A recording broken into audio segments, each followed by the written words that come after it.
Hola, en este video veremos cómo se realizó la implementación de la práctica 8 en el tablero para prácticas de electricidad y electrónica industrial. Esta práctica consiste en el arranque directo de un motor trifásico de 5 caballos de fuerza. Antes de ver la simulación en cada simo, hay que identificar los dispositivos que componen a los circuitos, iniciando con los dispositivos de protección, que son estos: un dispositivo de protección que es un interruptor automático para proteger nuestro circuito de potencia y uno para proteger nuestro circuito de control. También tenemos como dispositivo de protección un relé térmico que va a proteger más que nada al motor trifásico. Veamos cómo funciona este circuito de control. Entonces, tenemos un contactor identificado con la etiqueta KM1 y sus contactos asociados a él. Los contactos principales estarán del lado del circuito de potencia y un contacto auxiliar en el lado del circuito de control. Tenemos dos botones pulsadores, uno normalmente cerrado para paro y uno normalmente abierto para marcha. Cuando presionemos este botón pulsador, se permitirá energizar la bobina del contactor, por lo tanto sus contactos van a conmutar.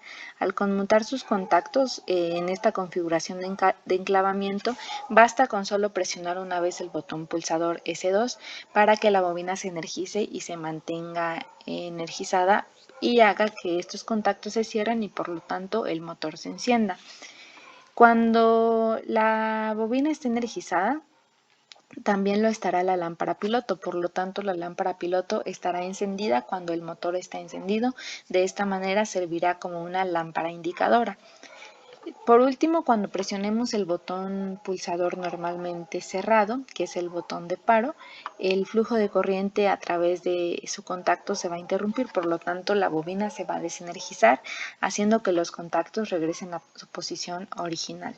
Si en dado caso, mientras la bobina esté energizada, es decir, mientras el motor esté encendido, uno de los interruptores automáticos llega a detectar un fallo, sus contactos asociados a él se van a abrir, por lo tanto también el motor se va a desenergizar y se va a apagar. Ahora podemos ver la simulación en cada simo.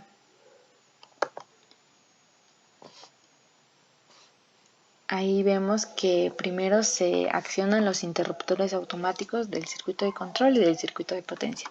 Se presiona el botón pulsador S2 y se ve que el motor empieza a girar. Igualmente la lámpara se enciende. Cuando se presiona el botón de paro, como ya lo mencioné, se desenergiza la bobina del contactor, por lo tanto los contactos regresan a su estado original y el motor se apaga. Ya que comprendimos cómo funciona este circuito de potencia y de control que hace que se arranque el motor trifásico, podemos ver su implementación en nuestro tablero de pruebas. Este sería el circuito a desarrollar. Aquí omití los dispositivos de protección, ya que estos dispositivos ya están fijos en nuestro tablero de pruebas. Sin embargo, sí se está realizando como se hizo en la simulación.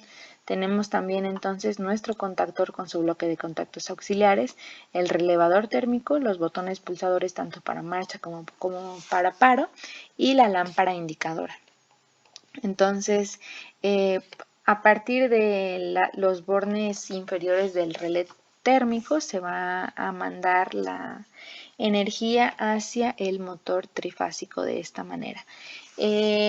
En el tablero de prácticas, como ya lo mencioné en un video anterior, ya hay tres bornes de conexión fijas, ya que este motor ya tiene una conexión fija para bajo voltaje en sus 9 puntas. Por lo tanto, únicamente hay que conectar los bornes de salida del relé térmico hacia los bornes de entrada, los tres bornes de entrada del motor trifásico.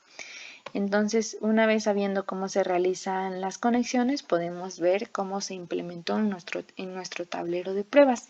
Podemos identificar todos los elementos. Como ya lo mencioné, los dispositivos de protección ya están fijos.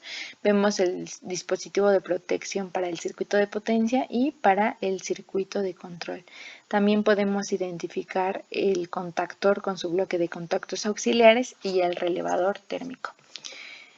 Vemos también el botón pulsador normalmente abierto, que es el de marcha, y el normalmente cerrado, que es para paro.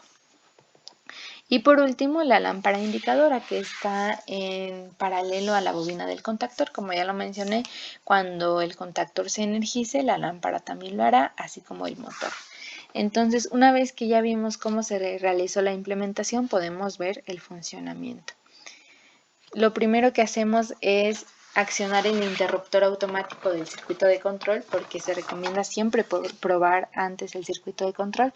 Presionamos el botón pulsador de paro y no hace nada, pero al presionar el de marcha se enciende la lámpara piloto. Esto quiere decir que nuestro circuito de control está funcionando correctamente. Ya que probamos el circuito de control, ahora sí podemos pasar a probar el circuito de potencia. Eso lo vamos a hacer accionando su dispositivo de protección o su interruptor automático. Entonces se acciona ese dispositivo y ahora tenemos ver qué es lo que enciende el motor.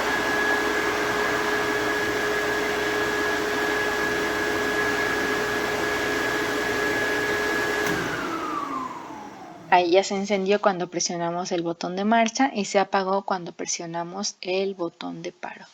Ahora podemos ver de manera muy rápida cómo funciona el medidor de variables eléctricas PowerLogic PM650. Vamos a hacer una prueba con el encendido del motor trifásico. Primero hay que buscar el modo Summary, que es donde se observan los parámetros más importantes.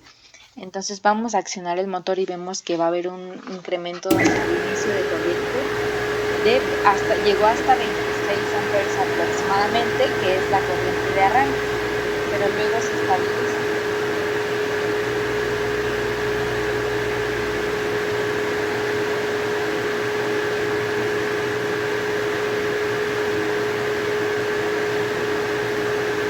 Ahora nos vamos a ir al modo Min-Max para ver los picos de corriente que hubo.